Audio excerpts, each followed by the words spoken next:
বিএনপির রাজনীতি হচ্ছে আপনি অর্থনৈতিক উন্নয়নের রাজনীতি। বিএনপির রাজনীতি তো হচ্ছে বিনিয়োগের রাজনীতি। আমাদের দলটার সৃষ্টি হয়েছে যে অর্থনৈতিক উন্নয়নের জন্য, বিশেষ করে গণতন্ত্র এবং অর্থনৈতিক উন্নয়ন। ব্যাংকক সিঙ্গাপুরের দিক হবো কিনা এটা আলোচনা না করে, বাংলাদেশের তো নিজস্ব একটা ক্যারেক্টার আছে। আমরা আগামীর একটি উজ্জ্বল বাংলাদেশ হব, ব্যাংকক সিঙ্গাপুরের হওয়ার প্রয়োজন নাই।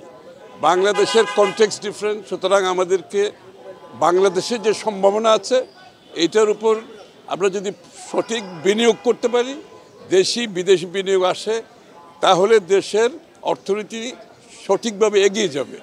এর তিনটা পন্থা আছে। একটা হচ্ছে আপনি যমুনা ইলেকট্রনিক্স ঈদে ডাবল খুশি অফার সিজন 3, যে কোনো পণ্য কিনলেই পাচ্ছেন নিশ্চিত ঈদ উপহার। টাকা ছাপিয়ে দেশের উন্নয়ন করা, সেটা আমরা হাসিনের জমানায় দেখেছি, টাকা ছাপিয়ে উন্নয়ন। আরেকটা হচ্ছে ঋণ নিয়ে উন্নয়ন, সেটাও আমরা দেখেছি। কিন্তু সবচেয়ে ভালো অপশন হচ্ছে বিনিয়োগ।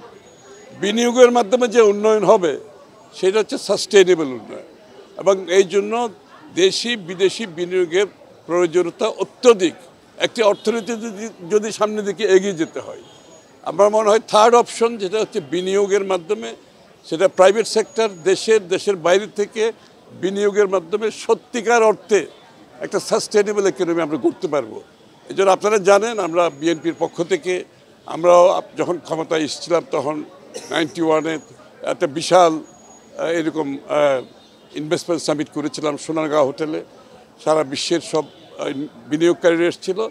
তবে আমার মনে হয় আজকের এই উদ্যোগটা ভালো উদ্যোগ, এবং এটা আগামী দিনে সামনের দিকে আমরা কিন্তু এগিয়ে নিয়ে যাব। এমন না যে এটার উদ্যোগ শুরু হয়েছে, আমাদের দেশে তো সরকার পরিবর্তনের সাথে সাথে উদ্যোগ বন্ধ হয়ে যায়। আমাদের উদ্যোগ বন্ধ হবে না। আমরা এই উদ্যোগকে আরও সামনের দিকে আরও কীভাবে বড় উদ্যোগের মাধ্যমে দেশের অর্থনীতিতে, যেটা বিএনপির রাজনীতি হচ্ছে আপনি অর্থনৈতিক উন্নয়নের রাজনীতি। বিএনপির রাজনীতি হতে প্রাইভেট সেক্টর লেড গ্রোথ, এই এক্সপোর্ট লেড গ্রোথ, আপনার পলিটিক্স অফ প্রোডাকশন অর্থাৎ উন্নয়নের রাজনীতি, অর্থাৎ বিনিয়োগের রাজনীতি।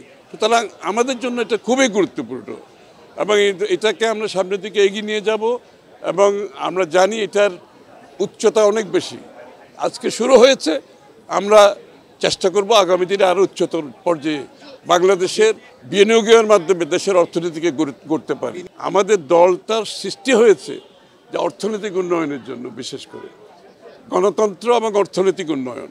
সুতরাং এটা ঠিক, একজন বক্তা এখানে সঠিকভাবে বলেছেন, গণতান্ত্রিক প্রক্রিয়া অব্যাহত থাকলে অর্থনীতি ভালো করবে। সুতরাং আমাদেরকে গণতান্ত্রিক প্রক্রিয়াকে অব্যাহত রাখতে হবে, গণতান্ত্রিক প্রক্রিয়া শুরু করতে হবে। সুতরাং সেটা অবশ্যই একটি নির্বাচনের মাধ্যমে, নির্বাচিত সরকারের মাধ্যমে গণতান্ত্রিক অর্ডার ফিরিয়ে আনতে হবে। এবং সেইখানেই কিন্তু বিনিয়োগকারীদের বেশি কনফিডেন্স, তারা চায় যে একটা এখানে ডেমোক্রেটিক অর্ডার কন্টিনিউ করুক, তখন তারা বেশি কনফিডেন্স পায়।